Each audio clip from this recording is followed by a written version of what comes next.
something that I've yet to create up at ieprep.com is any kind of a trial or sample membership. And as a result, my content's a bit trapped behind the paywall. So in that regard, let me share some of my very favorite ieprep.com moments over the last year. In this particular episode, one of my favorite moments was helping one of our students, Irene, who could not get a hands-on lab to work right. And it was a hands-on lab that I actually wrote. This was a fun time in this one-on-one troubleshooting session in ieprep.com. Enjoy. And it was really funny you mentioned that this was a scenario from my CCNA Exam Cram. Yes. And it's like, I don't remember what I wrote in that book. It's so funny. Yeah, this was actually one of the bonus features that I downloaded from the website of this book. So it came in a zip file, and so I opened up the zip files and downloaded the individual packet tracer, I guess, modules. Yes. Yeah, I'm so glad that you did this. This was an idea that we had for the book that I thought students would love because, a lot of times they get in Packet Tracer and they're like, okay, well, I don't really know what to do. And, here they don't make, great use of Packet Tracer. So yeah, go ahead. Oh, no, I was just going to say thank you for getting your desktop all set up perfect like this. I can see the scenario. I vaguely remember writing that. And you've got all the windows up. This is awesome. Yes, yes. So basically, I just followed it, it's like configure OSPF area 0 between routers 1 and router 2. So basically I just went in there, I looked at wrong command. Yep, Wrong no command. problem. That command is what I looked at. So I was like, okay, so that's the interface, that's the IP for router 1, to go to router 2. So I went in there with config T, and then I did IP OSPF, the process ID 1, area 0, because that's what the scenario is asking, 0 between R1 and R2. Yep, perfect. And yeah, you just weren't under the interface, but that's okay. Okay, my bad. 0, 0, yes. There you go. And then you also wanted the loop back of router 1 in to also broadcast in area 0. Yep.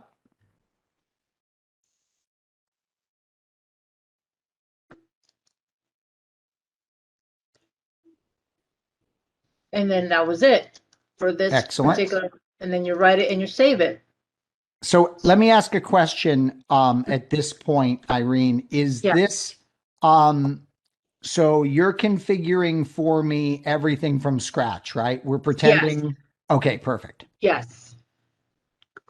So now I'm going over to router 2, doing basically the same thing, just about.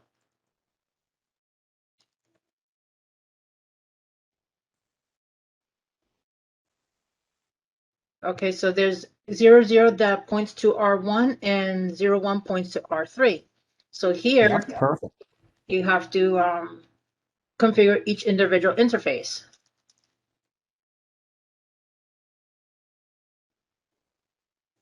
So this one's going to be IP OSPF process 1 area 0, because that's where it's pointing to. It's pointing as router 1. Now I understand that the process number can be the same all throughout. That doesn't matter. What really matters is the area. That's right. And this one's going to be, yeah. And that's a great message that we just got. While you're working there, we can see that we have our adjacency between R1 and R2. Perfect. Yes, yes. And then I did the area 10 for router 2 to router 3. So we're done on this one here as well. Yep. And we write to save. And then we go in over here now to router 3.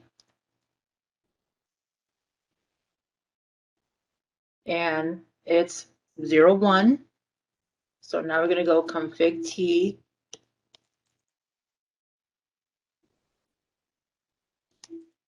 IP OSPF process 1, area 10. Perfect. And then we end, and then we write.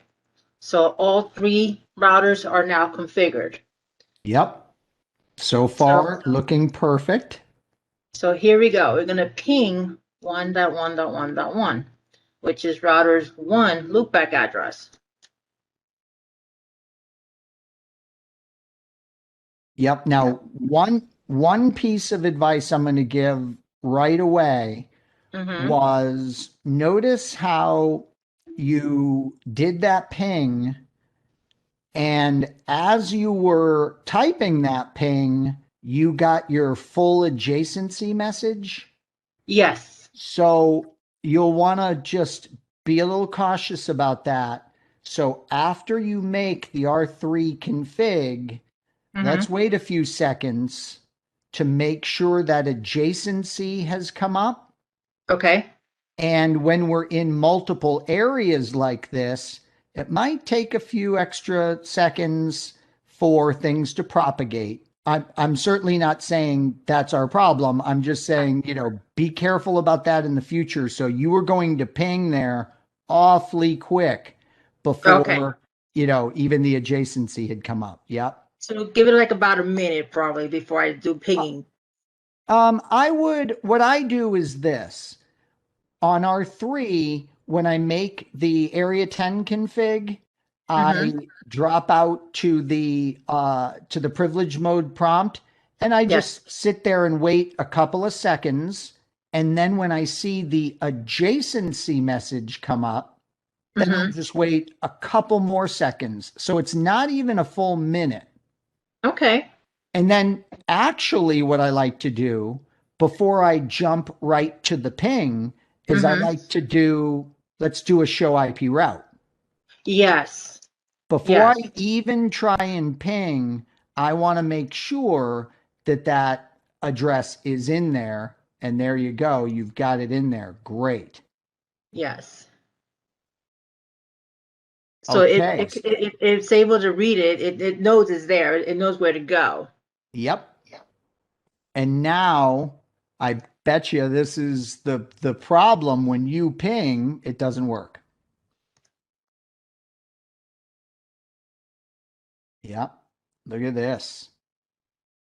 So what in the world is going on?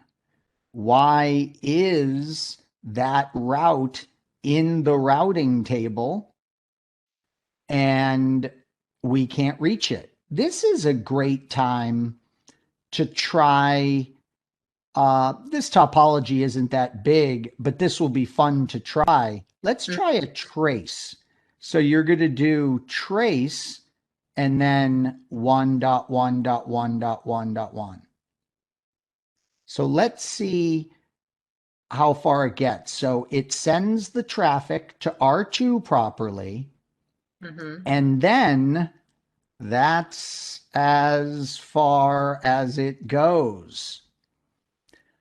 All right. So one of the challenges when we are testing reachability like this is you want to make darn sure that it's bidirectional.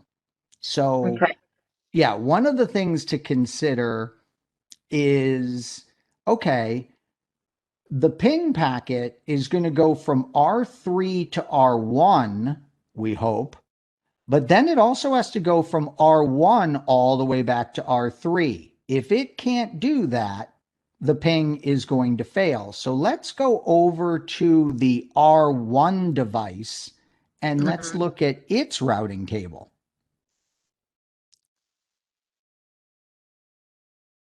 Okay, and we see the problem. Now, I won't tell you what it is, and don't be nervous about this or anything, right? Like, this isn't a test. I already see it. It's not seeing R3 at all. That's right. Look at this. There is no awareness on R1 regarding the link between R2 and R3. So it very much looks like what's happening here is the ping is going from R3 to R2, R2 to R1, and then R1 is saying, I don't know what to do with this ping packet. I don't know how to get this ping packet over So it to drops it. the R3 device. Yep. So this is one of those classic scenarios where a ping that looks like it should work doesn't work because we don't have bi-directional reachability information. Okay. So now we're in a really interesting situation because what in the world is going on here on R1? So let's do some testing. On R1, let's do a show IP OSPF neighbors. I think we already did that, but just in case. So we have a full adjacency with the R2 device. Okay, that's great. Let's go to R2 and let's do show IP OSPF neighbors.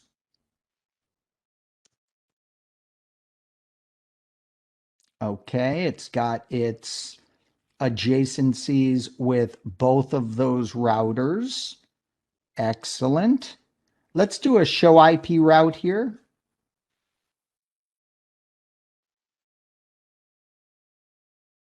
All right, it's learned of the loopback on R1.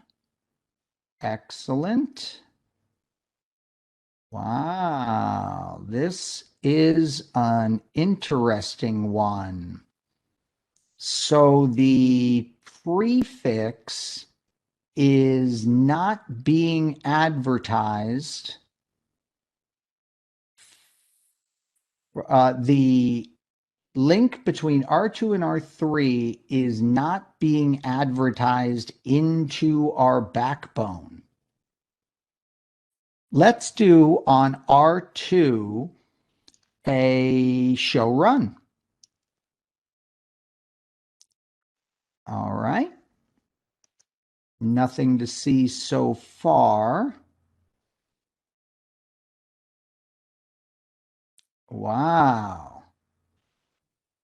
This is a very interesting situation.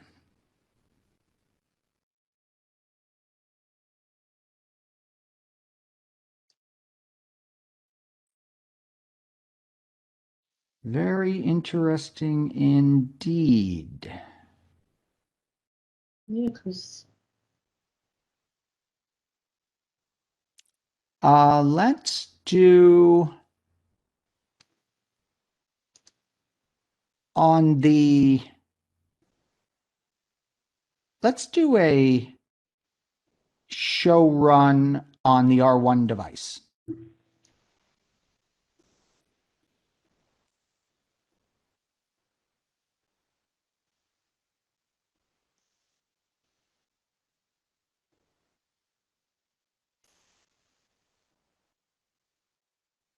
Yeah, nothing there. Let's go up and look at the loopback on R1. We kind of missed that in the running.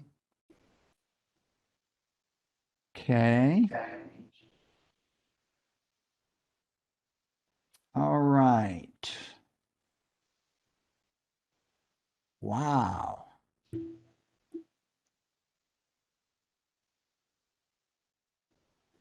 On R1,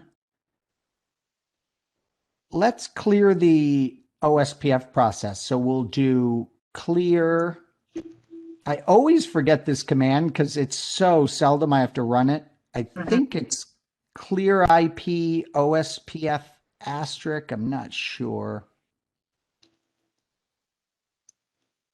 No. So I think it might be clear IP OSPF all. You can use context sensitive help if you need to. Up clear IP OSPF process. There we go. And yes, we want to clear it. So this brings everything down. It really does a just full refresh on the OSPF information.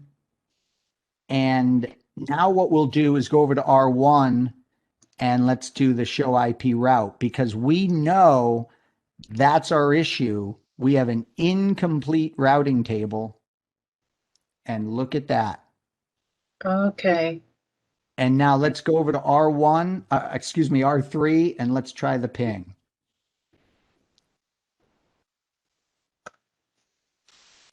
Oh, there we go. Look at that. Wow. And Okay. Irene, this was such a valuable session that we just did together. And Oh my gosh, that's awesome. let me tell you why. Why? This was a bug in Packet Tracer. Ah. And that's why, I love Packet Tracer. You know that. I love Mm-hmm. it. Love it, love it, love it. But when I started studying for my CCIE lab exam, Mm-hmm. I absolutely stopped using Packet Tracer at that point. And it was for exactly what just happened to you here. Okay. Packet Tracer, because it's a simulation, Mm-hmm. it can act funny. It does not act like an actual iOS router. Okay. And I was so nervous to use it, for CCIE studies, Mm-hmm. because what you just experienced would never happen to you in your CCIE lab, Oh, because yeah. it's real equipment. Like, Right. yeah. I mean, this was a simple, stupid little packet tracer bug, and it, caused you to start to doubt, am I doing this right? And yeah. Um, what normally happens based on your excellent configuration that you did, so Mm-hmm. great work, what Thank you. normally happens is, of course, the link between R2 and R3 is immediately advertised into the backbone area. And you don't have to clear anything to get it to function. Mm-hmm. So on real equipment or on real iOS images, like in EvenG or GNS3 or CML, you never would have experienced this little issue. Okay. Okay. Yep.